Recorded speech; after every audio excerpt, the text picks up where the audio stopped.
Экоактивист журналисттер ушул маселе боюнча көптөгөн маалыматтарды берип жатат, көйгөйдү көтөрүп жатат. Сиздин фильмиңизде бул маалымат мындай кандайча өзгөчөлөнүп берилет? Мен ошо изилдөө фильм үчүн изилдөө кылып атканда мындай архивдик материалды таптым да. Бир китеп бар экен, Турдахун Усубалиев жазыптыр. Ошо ал деген ошо өткөн кылымдын 58-жыл же ошого жакында ТЭЦ ошондо, Бишкектин ТЭЦ ошондо жок болчу. Бирок ушул маселени ал киши дагы жазыптыр ушул китебинде. Бар болчу экен. Эмне үчүн бар болчу?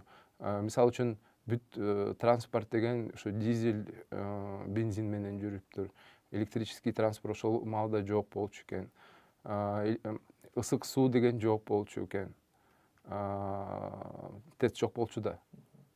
Бүт баары эл деген ошо отун же көмүрдү жагып эле жылычу экен. Сууну, өзүнүн үйлөрүн. Анан көп ошо район болуп, котельныйлар болчу экен. Анан ошол үчүн ошол маалда дагы смог болчу экен да.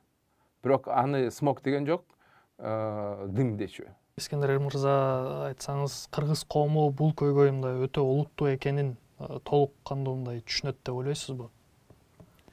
Кишилер деле ушундай маалыматтан мисалы үчүн чарчап калышат.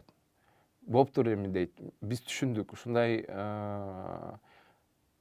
маселе бар экен, зыяндуу экен, бирок биз эмне кыла алабыз дегенчи. Ошон үчүн мен ушинтип ойлойм, азыр деген ушул убакытта көбүрөөк ден соолук жөнүндө, кандай ден соолукту сакташ үчүн эмне кылыш керек деген маалымат керек. Анан биз айтабыз ушу көбүнчөдөн ушу көмүрдөн келет депчи. Бирок көмүрдү деген биз азыр ушу мындай отказ кыла албайбыз да.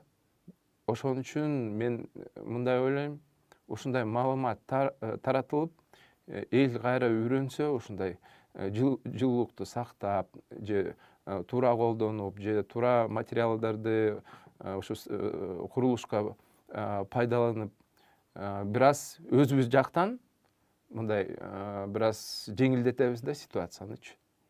Бирок өкмөт жактан дагы ушундай поддержка болуш керек да, чоң программалар.